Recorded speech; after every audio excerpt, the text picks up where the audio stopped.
take it away. Thank you very much. Thank you for this lovely introduction. And so, good morning. Good morning, East Coast.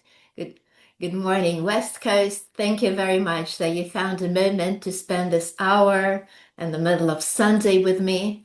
And I'm really happy that we can meet and talk. And this project, this four-part series dedicated to the history of the Soviet Jews, is one of the most ambitious projects that I've done ever since. Because Soviet Jewry, on one hand, it's a very well-known subject, and there are so many books and written on this subject. But on the other hand, it's still not history. It's still part of our lives. There are still so many of us, Soviet Jews, and I was born in Soviet Union in 1978. So I carry this Soviet gene, no matter how many years I've been living in Israel and in how long I will be living here in Spain. It's still this Soviet Jewish identity inside me. And I understand very well that as much as we will speak generally about the Soviet Jewry, we'll try to make bigger picture, paying attention to the mainstream, but also what I really want to do with you is to pay attention to the different branches, like making this tree of the mainstream and the branches and other options. And I understand very well if some of us are of the Soviet background, whatever I say might not coincide with your particular family story because they were over two, at some point over 2 and then even more million Jews in Soviet Union, and every Jewish family, it's the world of itself and particular story. So I'm pretty well ready for questions and for even some arguments for hearing that your story is different from what we're discussing. Today, we will focus on the background. We will try to understand what brought Jews to the um, to the to the state of being Soviet Jews. What's the origin of it? And for this purpose, we will look a little bit at the history, at the background. So here's our path from revolutionaries to refuseniks. This is the image created for me by AI. That's how AI sees our Jewish history. Now, it's not the map of the Soviet Union, even though it looks similar to that. This is the map of Russian Empire. The difference is here. See this little piece on the left? This is Poland. It will never be part of Soviet Union as it was part of Russian Empire. And there's also Finland up here in the north. Also, it would not be part of Soviet Union. But we begin with Russian Empire because we first need to speak about the Jews in Russian Empire and understand their living conditions and political and economical and social situation. During our four-part series, from time to time, I will be showing you the numbers, the figures. I'm sorry for that. It's not for us to memorize. It's for us to kind of get this visual understanding of some statistics that will play important role. Now here, what we have demographics in Russian Empire. So prior to the revolution, the last census, the most important census of Russian Empire took place in 1897. So we have our data from 1897. So what we have 125 million people in all of empire. Among them, absolute majority, see, over 70%, it's peasants. It's people involved in agriculture. They live in villages and they work on land with their hands. Out of 125 million people in Russian Empire, only 20 million so 20% live in towns, small towns, and bigger cities. So you have this giant state, which was predominantly agricultural, with peasants who live in villages, whose kids never go to school, who are almost all illiterate, who do not read. They do not read books, they do not read newspapers because they can't read and they can't write. They do some basic math. They don't need to read Bible because they listen to the priest in a church. Now, on the other hand, we have Jews. Jews are about 5 million people in all of Russian Empire. And in the late 19th, early 20th century, we know that there was constant immigration. Jews were constantly leaving Russian Empire, and altogether about 2 million Jews left looking for a better life, and most of them ended up in the United States. But because of the very high birth rate, the number of Jews preserved consistent. So even with this giant number of Jews leaving, there was still no big change in the total number of Jews in the state. Now, these 5 million Jews, they all constitute part of those 20 million people who lived in cities and towns. So Jews are almost all 97% townspeople. So in general, they are 20-25% of all urban population of the state. The difference between urban people and people from the village is that living in town very often requires at least basic education. More of it, urban people are always more open to the changes. All the changes begin from the city. All the news come to the city, first of all. So you have this giant state with majority of people being peasants. And the small ethnic minority, Jews, 5 million, that constitute 20-25% of the townspeople. So prior to the First World War, Jews were the most urban, the most modernized ethnic group in all of Russia. And one of two most educated, the only group with higher level of education in Russian Empire, it was ethnic Germans. They had higher percentage of Russian literacy. We do not speak about Hebrew or Yiddish literacy, Russian literacy. It was Germans and then Jews. Does it speak anything about the quality of life or the poverty? No. You have the left picture, you have peasants, whether they be Russians, Ukrainians, Belarusian, it doesn't matter. And on the right, you have Jews in the small shtetl. I think it's pretty clear in the photograph that these people are equally not wealthy at all. Kids are barefoot and their clothes is very basic. So we cannot say it wouldn't be incorrect to say that Jews, being people of the town, lived better than the peasants. No. And it would be incorrect to say that Jews living in the small, overpopulated shtetls lived worse than the peasants. No, you can't say that. There was tremendous number of poor Jews living in a terrible poverty, and there was tremendous number of very poor peasants living in terrible poverty, working really hard day and night, making at least, in order to get at least something to eat. But what makes it different is the perspective. possibility.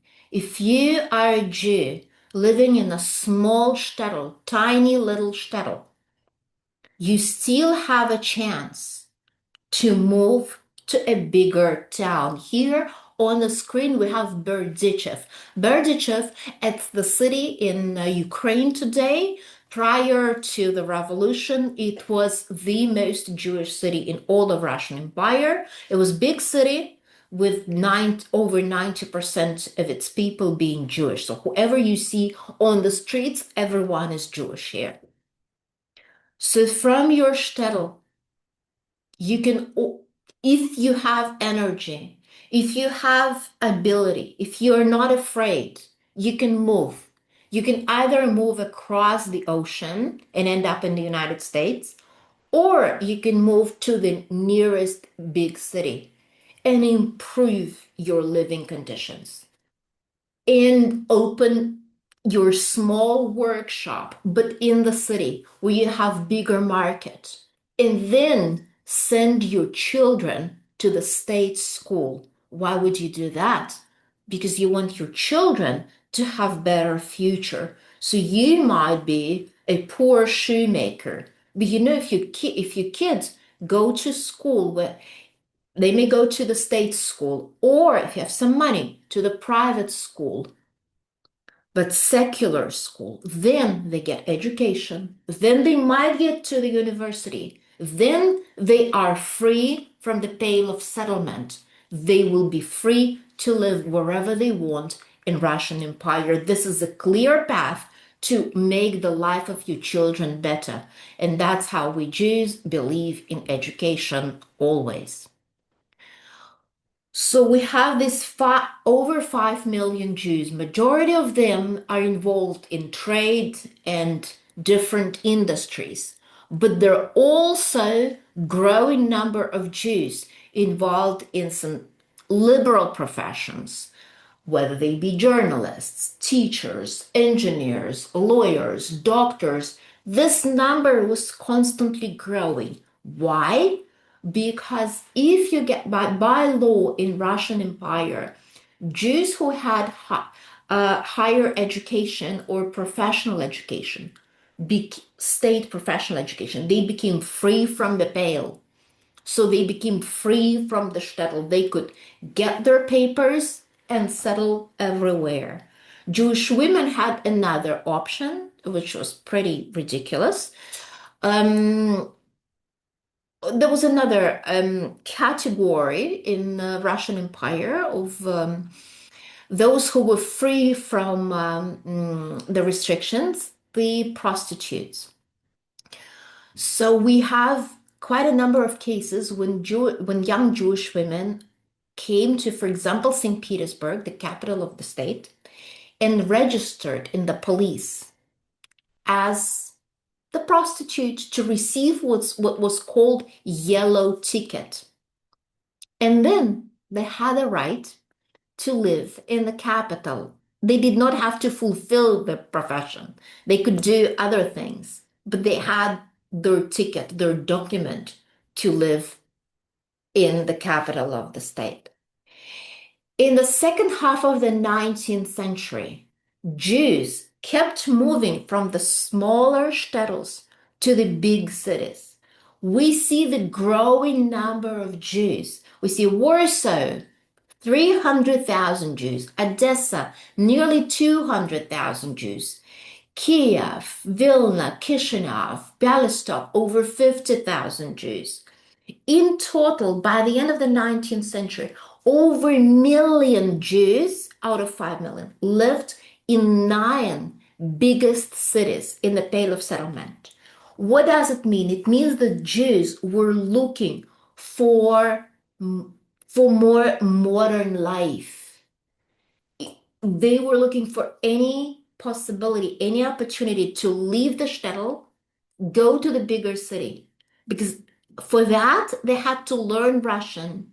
Because in the big city, yes, you can speak Yiddish, but you have to speak Russian as well. Send their kids to the school to improve their life. Something that nobody else in Russian Empire thought of. for absolute majority of people in Russian Empire, it was not a question. For peasants, it was not an issue at all. They had their houses, they had their pieces of land. That's it. That's it. They did not think of moving somewhere, not at all. Even outside the pale, for example, the capital of the state, St. Petersburg, we have 35,000 people prior to the First World War, 35,000 Jews. These were emancipated Jews, Jews already speaking Russian, Jews already with higher education, Jews fully assimilated to the acculturated to the surrounding life. When we look at this map of the Jewish communities in the Pale of Settlement, 1897, and I believe we don't have to discuss what Pale of Settlement is. We've done it so many times.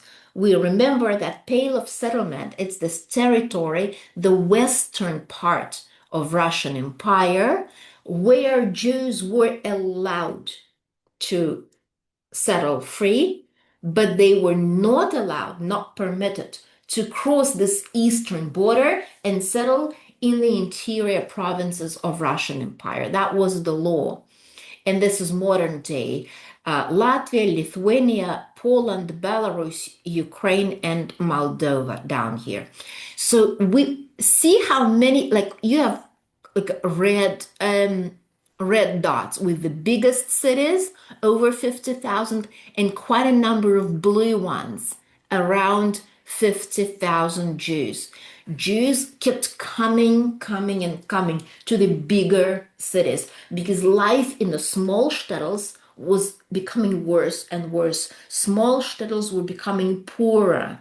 There was not enough market for everyone, but bigger city gave you new opportunities for other jobs. Education. These are some portraits of the Jewish school children, school boys who attended schools in Russian Empire. If in the beginning of the 19th century, when Russian czars first introduced the idea of public schools for Jewish children, the idea was rejected absolutely by Jews. In the second half of the 19th century, Jewish children were storming public schools in Russian Empire. State and private Jewish philanthropists started opening public gymnasiums, private schools, Odessa, Kiev, Warsaw, Lodz, everywhere. They were opening private schools, and Jewish kids stormed both private schools and public. So much that starting in 1880s, Russian government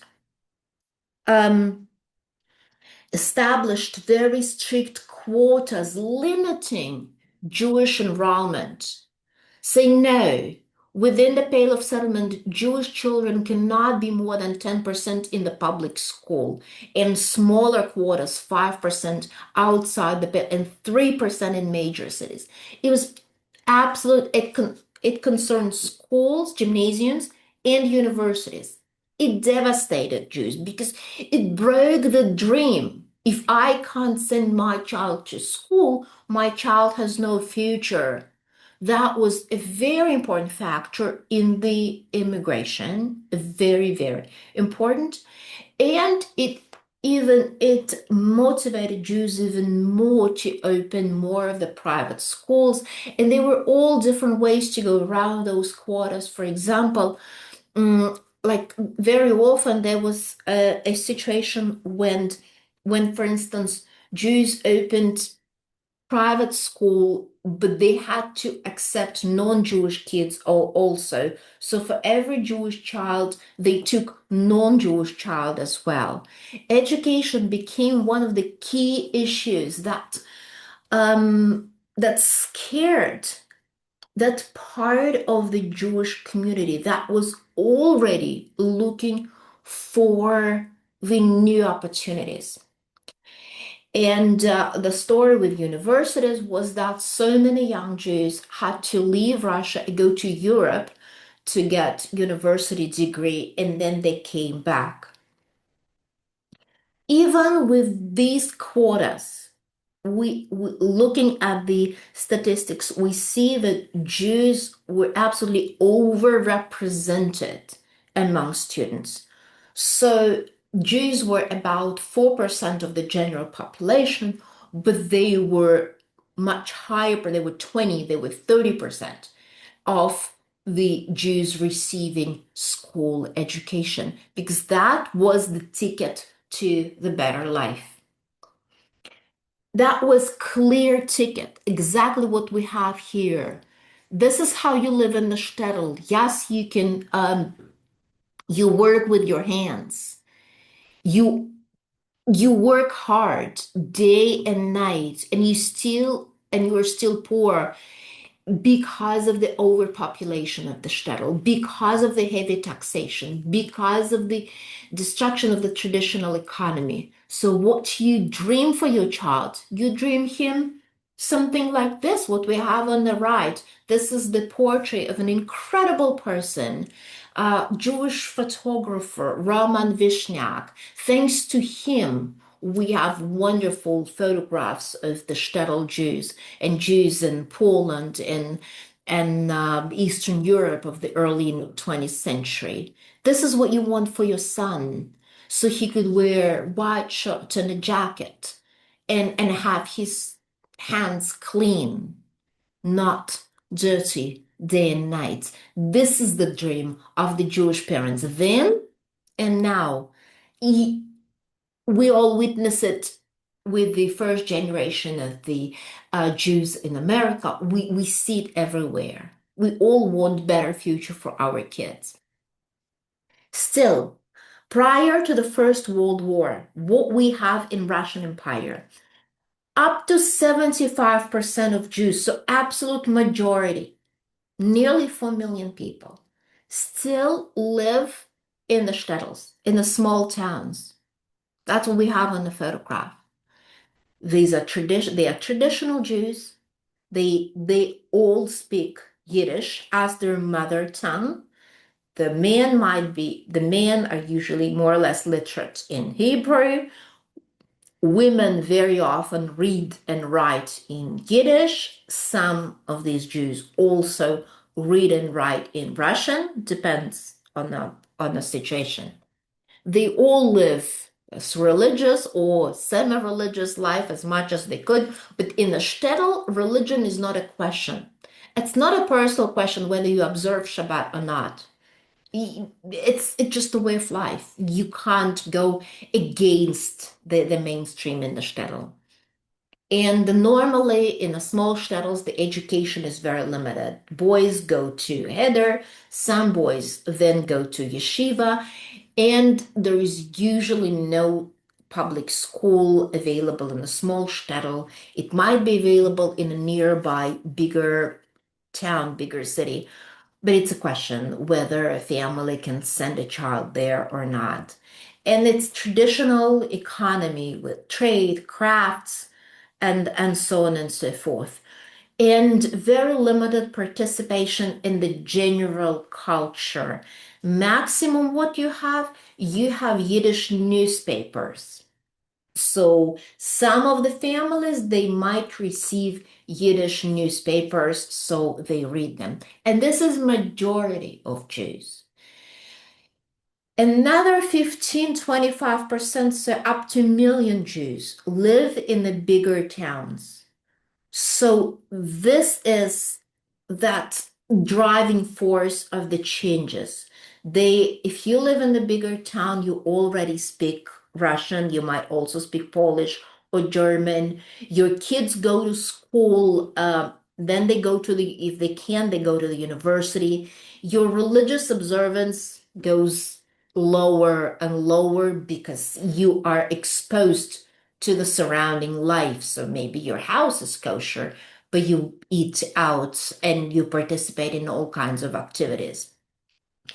And even if your parents or grandparents still continue the traditional life, you're already modernized. You go to the Russian school, you read Russian, and you might know foreign languages, so you read foreign literature as well. These are the Jews who are exposed to the political news, to the cultural news, who are eager to participate in the surrounding world, in whatever is going on.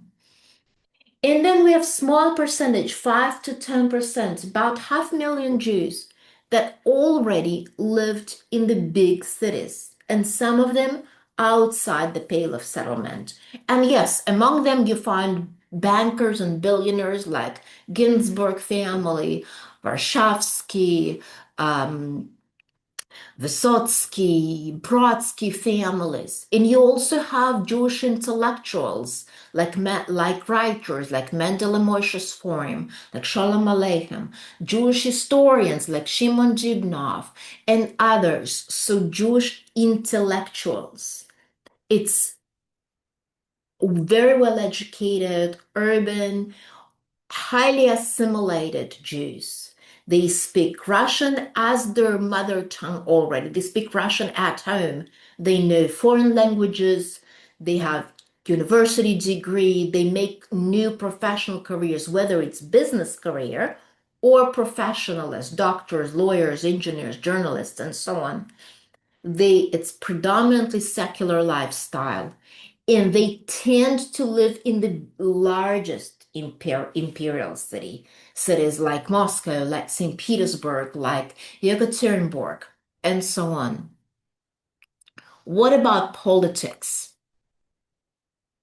So, out of 5 million Jews, very few, in fact, were involved in any political activities.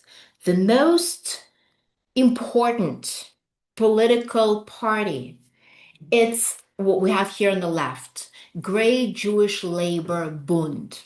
Bund, in fact, it's the first political party ever organized in Russian Empire, 1897. The first. So this is Socialist Jewish Party, the party that found that believed in social justice and believed that social justice will bring justice to Jews. Some of the founders of Bund, some of the Bund activists, in 1898 organized the most famous Russian Socialist Party, Russian Social Democratic Labor Party, as those who will become communists, Bolshevik. That's Lenin here on the picture. And it also became rather popular. So we see that there were about 40,000 Jews, members of Bund. About 8,000 Jews were members of the Social Party, Labor Party. It's non-Jewish, it's general. Another about 6,000 Jews were involved in other socialist movements. Zionist movement. What we have now on the screen, that's Hovevei Zion, a Zionist organization in Odessa. Altogether, in all of different Zionist movements in Russian Empire, there were about 50,000 active members. More Jews paid money to it. More Jews contributed financially to the Zionism. But active members, about 50,000. And there was another so-called Constitutional Democratic Party, also established by a Jew. It's the party advocating for the Western style democratic bourgeois state, something normal, some parliament republic, another few thousand Jews. So all in all, altogether, out of 5 million Jews of Russia, we have 3.5 million adults. And out of them, no more than 100,000 were politically active. It makes 3%.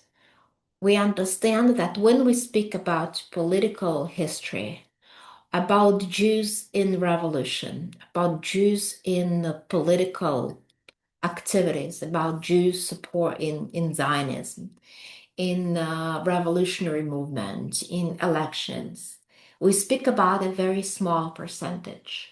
Majority was quiet. Majority was not even aware of the political debates and different political ideas that were offered to Jews.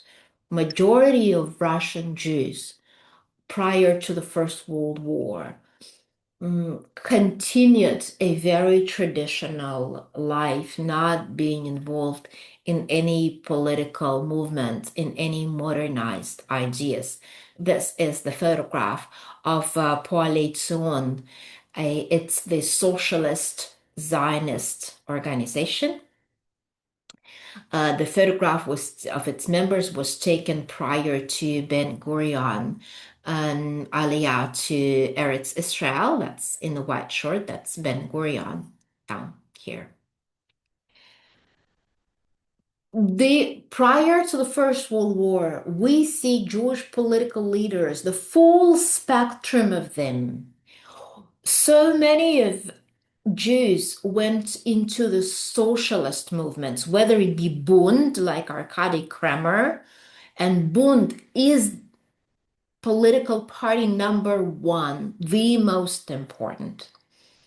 Or Yakov Sverdlov, in the future, one of the leaders of the early Soviet government, the member of the Labor Party, the Communist Party, or Yuri Martov, who belonged to another socialist movement, or Ber Borchov, the founder of Coalition Socialist Zionism. There was full spectrum.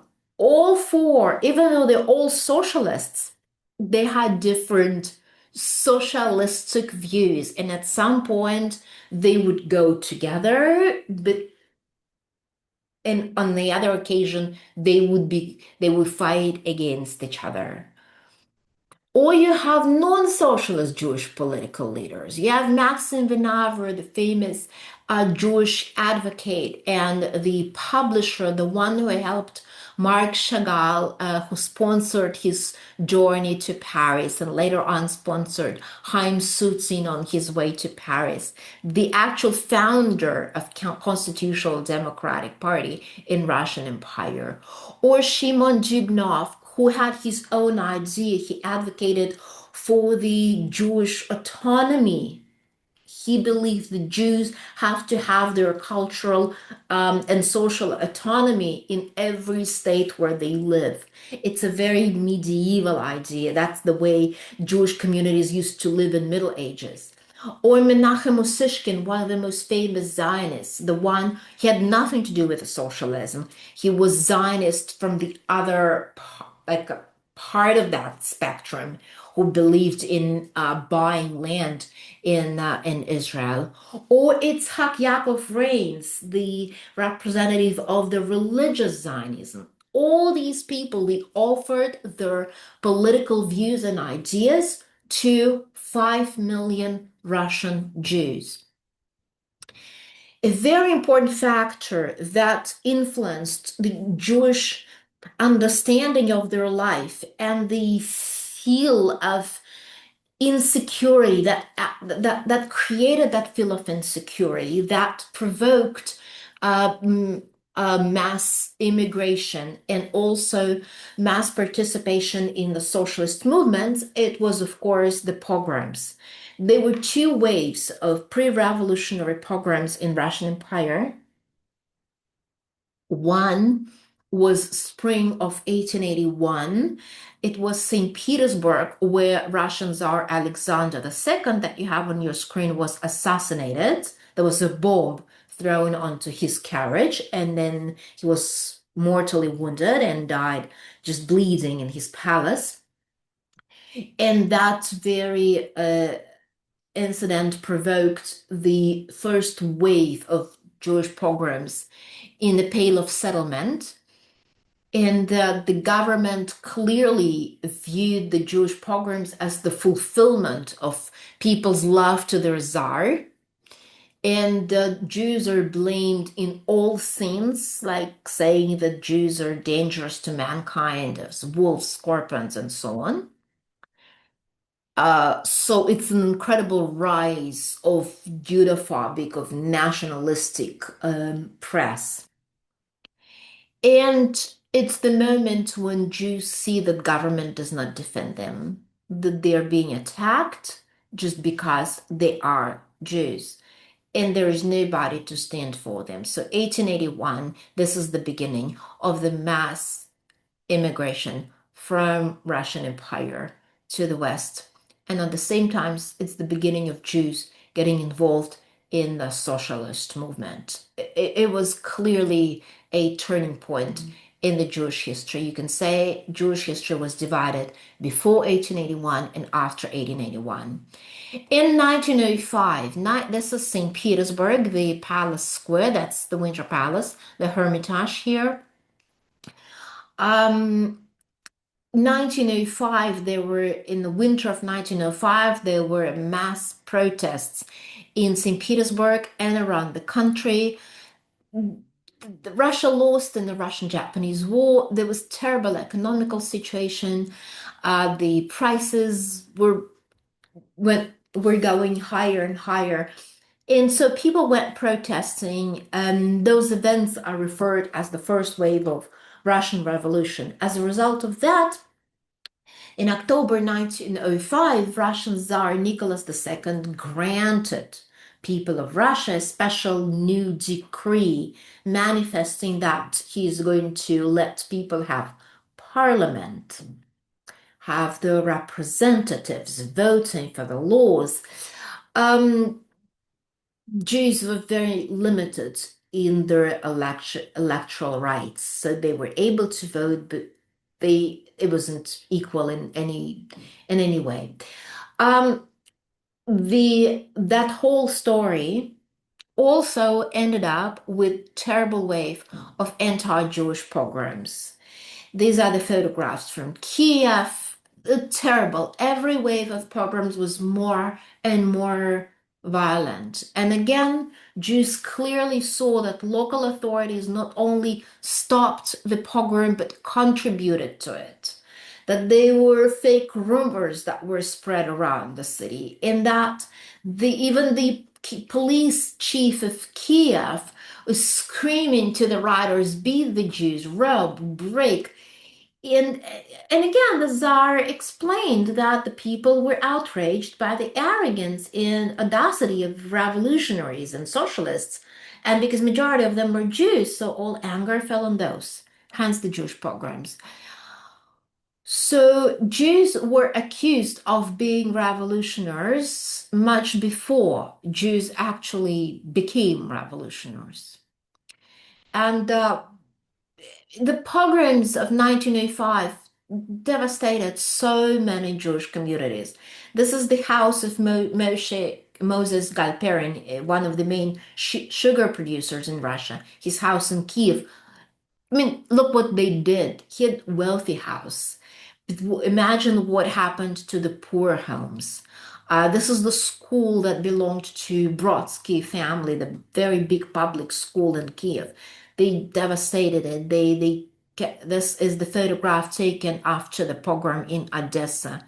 They raped, they robbed, they killed, they beat, they did everything to destroy Jews.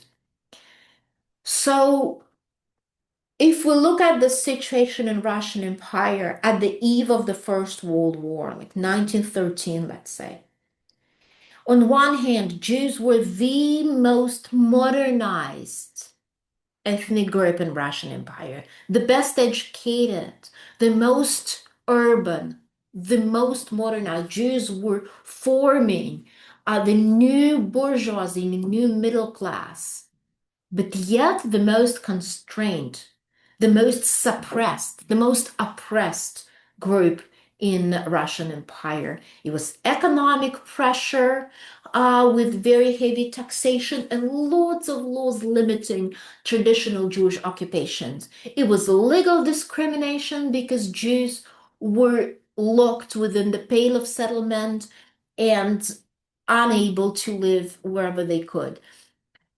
Jews had to serve in the army, but they were not to be promoted to the officers. It was limited access to education and careers because of those strict quotas, limited Jewish students in school and universities. Some professions, and especially state jobs, were closed for Jews, no matter how good you are.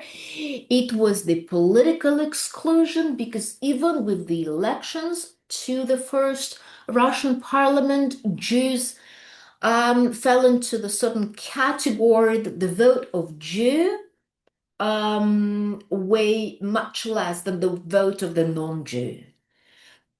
And this terrible sense of uncertainty because of the pogroms. So Jews had very good reasons not to be happy with what was going on. And then the First World War began, and this is the last thing that we're going to discuss today. And the First World War, although it did not target Jews precisely, but finally not only destroyed the empires that participated in this war, but it devastated the Jewish communities. First of all, you have Jews who had to serve in the army. So, Jews had to serve in the army. Normally, the age of subscription was 21, and it was 3 years in infantry. Russian army was peasant army. Peasant army. We need to remember that. It will be very important for our conversation next week. In every military regiment, majority of people were peasants. They were illiterate. And minority Jews, Latvians, and Germans were literate among soldiers. So normally men served 3 years and then returned home as reservists.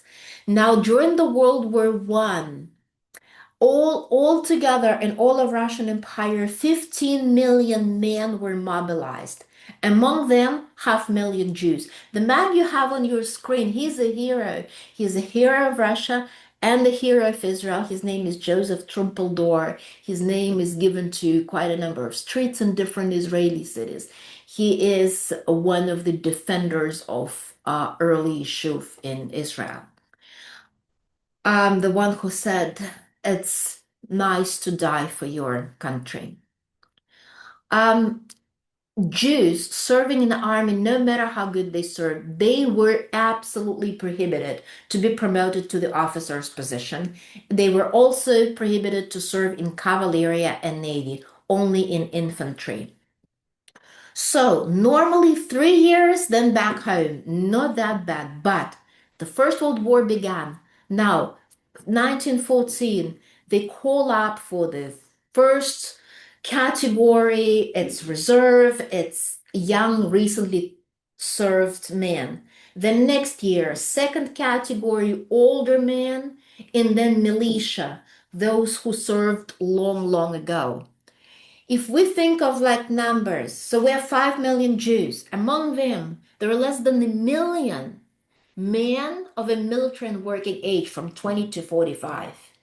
Those who are breadwinners for their families. And out of them, more than half are mobilized.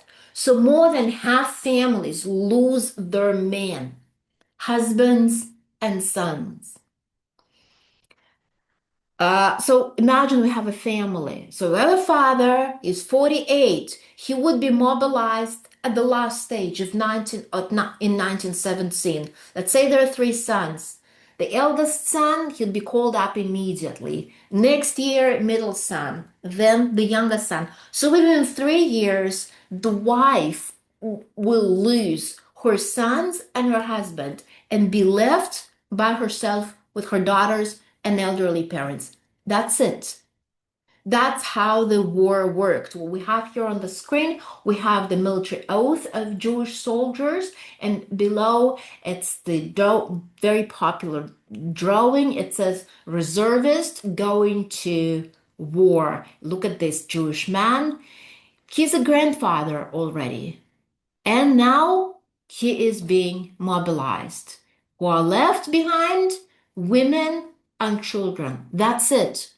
And we see it on the photographs. We see older men and we see women and children out of sudden left without help by themselves. That was one factor. Second factor, when we look at the front, this is the Pale of Settlement. This is the area where majority of those 5 million Jews live. Now, look at this front line. Minsk, Pinsk, Warsaw, Lodz, Lemberg, Lviv, Kiev.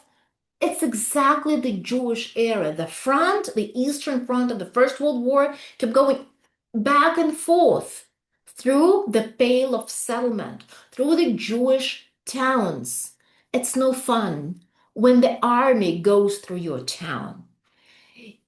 Not only it's the constant fight, but it's also constant violence and violence against Jews. There was an idea, it was very popular idea in Europe, that all the people in your country are divided into two groups, loyal and disloyal. Loyal people are those who you can trust. Disloyal, you can never trust them. And generally, Europeans believe the Jews are disloyal. They're not trustworthy people. It had no evidence, but it didn't matter. So Russian government followed this idea, and Russian government believed that Jews are dangerous because they live in that area of the battles. They might support the enemy, they might speak German, they might support Germans. So Jews had to be displaced. And in 1914, Russian government started deporting Russian Jews from their towns, from their shtetls, into the interior provinces of Russia. Sometimes government provided them with transportation, sometimes not. Very often Jews were given 48 hours, pack and go, pay by yourself. In Jews and in terrible numbers started leaving their homes, arriving into interior provinces of Russia where nobody was waiting for them, where nobody wanted them, where there was nobody to give them food, to give them job, to give them housing. Plus, so many of them did not speak Russian, they spoke Yiddish. There were mass, terrible deportations. That's what we have on the photographs here. Over 250,000 Jews were forcibly deported. And we also know that there were hundreds of thousands who fled as refugees. So we have this giant displaced Jewish population. Altogether, the historians speak about 700, nearly a million Jews who were spread around the country without means of support, without money, without food, without jobs. So many revolutionaries, Jewish revolutionaries, would come from these people because they were left by their government without any help, any support, anything. Look at these drawings by Abel Pan showing us those moments of tragic deportations. And then next time, when we meet with you next time, we will continue our conversation about the First World War and about Jewish pogroms and about Jewish men coming home from the army. And we will clearly see how the situation during the First World War will bring us to the revolution. We'll see this very clear, very direct, very simple line that connects the First World War, the Jewish situation, and the Jewish participation in the revolution. And then we will speak about the revolution and the first years of the Soviet state. We'll see how Jews adapted and benefited from the early Soviet regime. So that's our plan for the next time. Thank you very much, and I'm here to answer your questions, of course. Okay, thank you so much. We have a few minutes for questions. So I'm going to start with a couple of clarifying questions that came in. You mentioned that 97% of Jewish people were living in towns, but 70% lived in shtetls. So can you give us an idea of what the difference is? Mhm. Thank you very much. When we say town, we may consider very small town, middle-sized town, and the big city. So it can be small, it can be middle-sized, and big city. So absolute majority of Jews, there were very few Jewish peasants, very few. You can say almost all Jews, with very few exceptions, lived in towns of different kinds, different sizes. Majority of them lived in the small towns, what we consider shtetl, small market towns, with about million Jews living in the bigger cities. And Jews tend to move to the bigger cities for better life. Okay, great. Um, this is a question that I think a lot of people have heard this story before that, Jewish men were conscripted into the army for 25 years and they were, like cannon fodder. We've heard of, men chopping off their trigger fingers to avoid the draft, leaving Russia to avoid the draft. Can you talk about the difference between what a Jewish conscript would have faced? Thank you very much. Uh, it's true that in the middle of the 19th century, starting from 1827 and up until 1855, the general conscription term in Russian army was 25 years. Before that, it was lifelong. So before 1827, Jews did not serve in Russian army at all. In general, in Russian Empire, ethnic minorities did not serve in the army at all. At all. Jews were the first ethnic minority that was conscripted to the army in 1827, and it was 25 years as everybody else. And then later, starting from 1855, the term was shortened more and more and more. And finally, by the beginning of the 20th century, it was 3 years in infantry and 5 years in navy. So Jews served like everybody else. It's true that Jews did not want to serve in the army, and we understand why. Absolutely. The story with 25-year conscription, it was the danger of losing any connection to your family, to your roots, to Judaism. Plus, in the country where you have no rights, why would you die for this country? I mean, why would you die for the country that does not defend you when someone attacks you? Did Jews want to serve in the army? No. Was it reason to immigrate to save your sons from the army? Yes, of course. Yes, absolutely. Absolutely. So, what for you is the difference between a peasant and a person living in poverty in a shtetl? A peasant, it's the person whose main job is agriculture. So a peasant lives in his own house, has his plot of land that might belong to him, or he can rent it from someone. So he makes whatever he makes, it's agricultural product. He has a cow, he milks it, he can make cheese. He has plot of land, he can harvest potatoes or wheat. Then he brings, if he produces a little bit more than he needs to eat and to feed his family and to pay taxes, he can bring it to the market and sell. So his whole life is concentrated around agriculture. He works, his wife works. His wife never has time to rest. His wife gives birth to a baby, and next morning, no matter what, he goes to the field. Nobody cares for what happens to the baby. His children, by the age of 3, they already work in the field.